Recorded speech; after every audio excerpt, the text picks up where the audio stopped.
আমাদের ঘরে তো এই খাবারটা সব থেকে পছন্দ, সে প্রতিদিন হলেও অরুচি হবে না। রাধে রাধে বন্ধুরা, কেমন আছো সবাই? আশা করি সবাই ভালো আছো, সুস্থ আছো। সকালবেলা থেকে আজ এই ব্লগটা শুরু করছি। এই শীতের সব থেকে কষ্টকর কাজ হচ্ছে জলে হাত দেওয়া। তো চাল ডাল যাই ধুই না কেন জলে হাত দিয়েই করতে হবে, আমাদের এটাই কাজ। তো যাই হোক, চাল ধুয়ে নিলাম, সেটাকে হাঁড়ির মধ্যে তুলে দিচ্ছি। হাঁড়ির জলটা বেশ গরম হয়ে গেছে, সেটাতে হাত দিতে আনন্দ লাগে, কিন্তু ওই ঠান্ডা জলে হাত দিতেই কষ্ট হচ্ছে। এমনি সবজি ধুতে গেলেও সেই খুব কষ্ট। যাই হোক, করতে তো হবে। চালটা ধুয়ে তুলে দিলাম, একটু নেড়ে নিলাম। প্রভুজি ব্রোকলি এনেছিল, ব্রোকলিটাকে বানিয়ে নিচ্ছি। আজকে ব্রোকলির রসা করব। তো রাতেরবেলা ছোলার ডাল ভিজিয়ে রেখেছিলাম, সেটাই এখন মিক্সচারে দিয়ে পেস্ট করে নেব। এর মধ্যে একটু লবণ, হলুদ, একটু কাঁচা লঙ্কা দিয়ে একেবারে পেস্ট করে নিই। আর রসার জন্য এটা শিলে বাটবো, তাই একটু জিরে আর ধনে আলাদাভাবে গরম করে নিলাম, ওটাই শিলে বাটতে সুবিধা হবে। নইলে ছিটকে থাকে, আর শীতকালে মানে হাত ঝাড়ে চলে না, সব অসাড় হয়ে থাকে। ডালের বড়া একটু বেশি হয়েছে, তো কয়েকটা পকোড়া করে তুলে রাখলাম। সেই তেলের মধ্যেই আবার একটুখানি ব্রোকলিটা ভাজতে দিয়েছি। তো ডালের বড়া দিয়ে ব্রোকলির রসাটা হবে, তো সেটাকেও আবার ভাজবো। ডালের সেগুলো একটু বড় বড় সাইজের করতে হবে, এটা পকোড়া সাইজ করলাম। তো একটু আলু আর একটু ওলকপি হালকা করে সেদ্ধ করে নিয়েছি, আর তার মধ্যে একটু তেল দিয়ে আর বড় বড় পকোড়াগুলো করে নিয়েছি, মানে এগুলো বড়া হবে। আর এদিকে একটু মশলাটা বেটে নিয়েছিলাম, তার মধ্যে সেটাকে ভেজে ভেজে নিলাম, আর একটুখানি টমেটো দিয়েছিলাম, আর ভাজার যে সবজিগুলো ছিল সেগুলো সব দিয়ে দিলাম।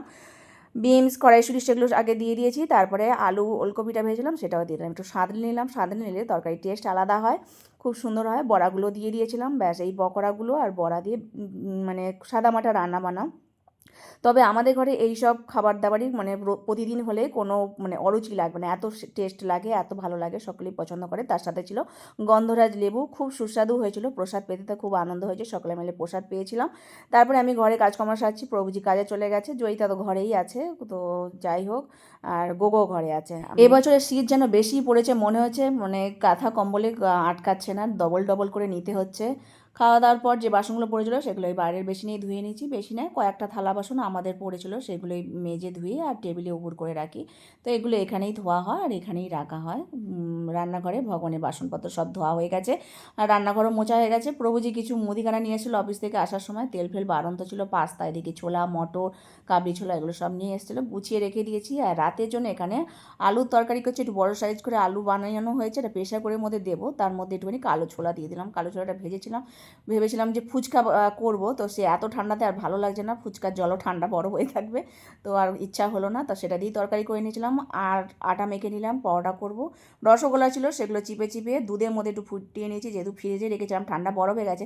দুধের মধ্যে দিয়ে আর একটুখানি এলাচের গুঁড়ো আর একটুখানি খেজুর গুড় দিয়ে দিলে আলাদা রকম মানে স্বাদ হয়, সেই রসমালাইয়ের মধ্যে হয়ে যায়। রসগোল্লাকে যদি চিপে চিপে রস চিপে চিপে এরকমভাবে করা হয়, তো আলাদাভাবেই নরম তুলতুলে হবে এই রসগোল্লাগুলোই। খেতে খুব ভালো লাগে, ভগবানকে সেবা দিয়ে দিয়েছিলাম শসা দিয়ে। আর এই যে পরোটা ভেজেছিলাম, ঘি ভাজা পরোটা, তো সেই রাতের প্রসাদ। আর এটা হচ্ছে একাদশীর আগের দিনের ভিডিও। একাদশীর ভিডিওগুলো আজকাল আমি একাদশীর দিনই দিয়ে দিচ্ছি, তাই আগের দিনের ভিডিওটা এটাই তোমাদের সাথে শেয়ার করলাম। রাতেরবেলা পেট ভরে প্রসাদ পাচ্ছি, পাওয়ার পর তারপর ঘর দর গুছিয়ে নিয়ে মুছে মাছে নিয়ে আর রান্নাঘর পরিষ্কার করে নেবো। আজকে আমাদের ভিডিওটা শেষ করছি। হরে কৃষ্ণ।